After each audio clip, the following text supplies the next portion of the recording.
Hello YouTube and welcome to the channel. Now this video is going to be a little bit disjointed, but bear with it. It was originally going to be about cleaning the motor in a water bath, if you like. I've left that footage in because it's all building up to be swapping the motor. So it's not clickbait, we're going to swap the motor. And it might be a useful technique for somebody because it did actually remove a lot of dirt from the motor. But in my case, it didn't restore the performance, or I didn't think it restored the performance that I wanted. So like I say, bear with the video. You will be rewarded with a motor swap at the end, I promise. Now, today's video is going to be concerning this, the Wltoys 12429, and I'm going to be performing some routine maintenance on it. It might stretch over a couple of videos, but if you've watched some of the previous vids, then you will know that I've run it in some pretty horrendous conditions. It's been drowned in filthy mud a couple of times. It's not put a foot wrong, to be fair. I've not waterproofed anything either, and it's properly been abused. So I'm going to try and put that right today. I'm going to try and give it a good clean. Now, one of the issues I noticed was last time I took it out, it was a little bit more sluggish than it usually is. Now, I'm presuming it's because I possibly got a load of dirt in the motor, which I'm not entirely surprised because it's literally been up to the seats in mud. So I've seen a technique on YouTube using distilled water to clean the motor. So in order to try and restore a little bit of the performance, hopefully, fingers crossed, I'm going to try that today, and obviously if it's any good, you'll become aware of it. So without further ado, I'm going to get some of these bits and pieces off, take the wheels off, take the bodywork off, get access to the motor, and then we're going to take it from there.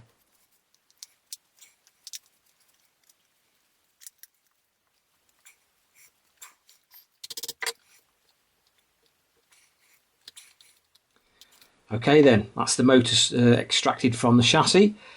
Even by giving the screw heads a good tap with a screwdriver, they're still hard going getting them out. I don't know what glue Wltoys use, but I bet you could glue a super tanker back together with it. So now what we're going to do is submerge the motor in the distilled water and basically run it. Now this bit feels a bit counterintuitive to me because water and electrics have always been told to avoid, but I know that the motor will run perfectly fine in the water. So this is the first time I've ever done this, so you'll have to bear with me.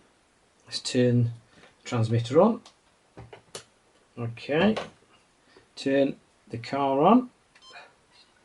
Right, now, and hopefully we'll get a load of dirt come out of it. Okay, I've been running it for a couple of minutes, and I don't know if you can tell from the video there how dirty the water is. So what I'm going to do is empty that dirty water out, refill it with clean, run it again, and basically repeat the process until the water no longer gets dirty. Right. We're actually on jar of water number 3. Now I'm going to have to leave it there, even though it is a little bit murky still, because I've run out of distilled water. So what we'll do is remove the motor. I'm going to let it dry out a little bit, and I'm going to locate my WD-40, so bear with. Right then, this is where we're at. Slight change of plan.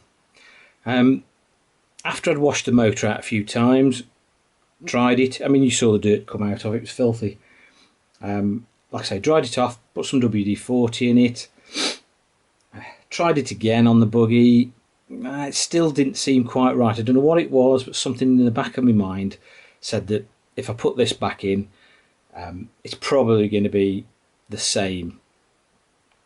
I had a quick look at the commutator inside.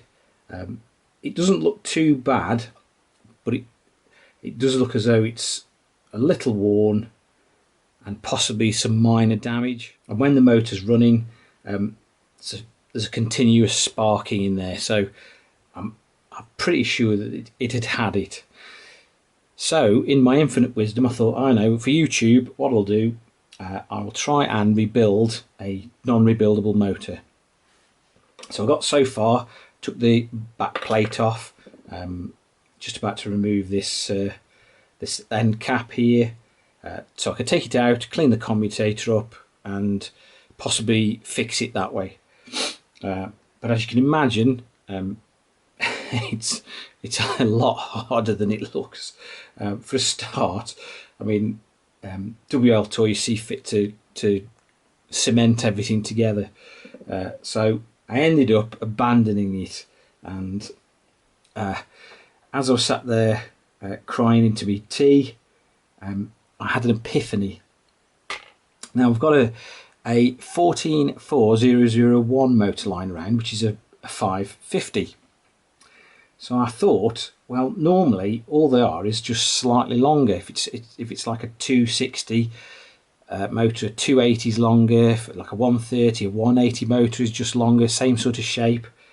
So I thought, well, I wonder if it will actually slot into the same space.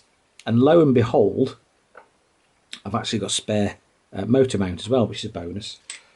Lo and behold, as you can see, it just about fits in there. What we're going to do is fit a Wltoys 144,001 550 brushed motor in it.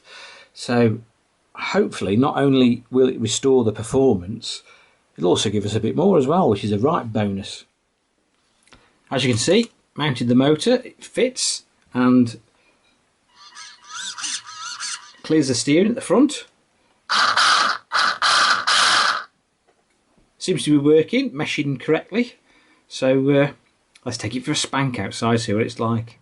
Okay, we're out in the woods now with the new motor. I actually got that excited about running it that I actually forgot to do any filming. So basically that's why the buggy's filthy at the moment, because I've actually spent the first 10 minutes blatting it round. But let's give you an idea as to how quick this thing is now.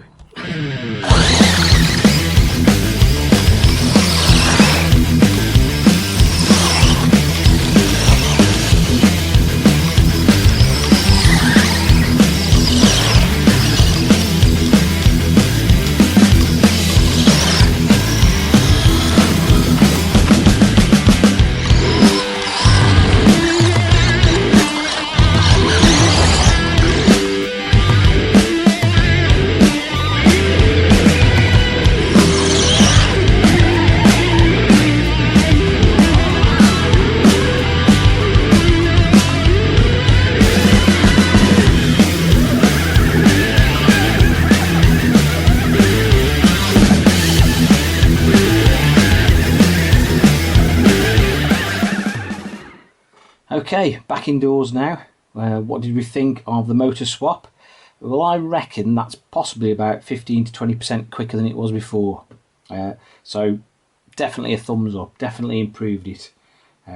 Unfortunately, cleaning the motor out in water didn't work this time, so I think it's pretty much too far gone.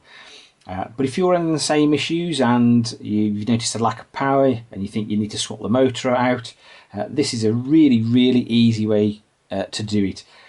Because you can go on eBay and these 144,001 motors are quite readily available, and it's literally just swapping like for like. Basically, once you've replaced the mount and the pinion gear, everything else literally just bolts in as per the old motor. I mean, the bodywork just about fits as well. It's just about up to the end of that piece of bodywork there. But it's almost as if Wltoys knew that you were going to stick a 550 motor in. So would I recommend it? Absolutely yes. More power than stock, quicker than stock. What's not to like? So anyway, if you've enjoyed this video and you found it of some use and interest, please give it a thumbs up. And if you're feeling that way inclined, click that subscribe button for more videos of a similar nature in the future. Thanks for watching, guys.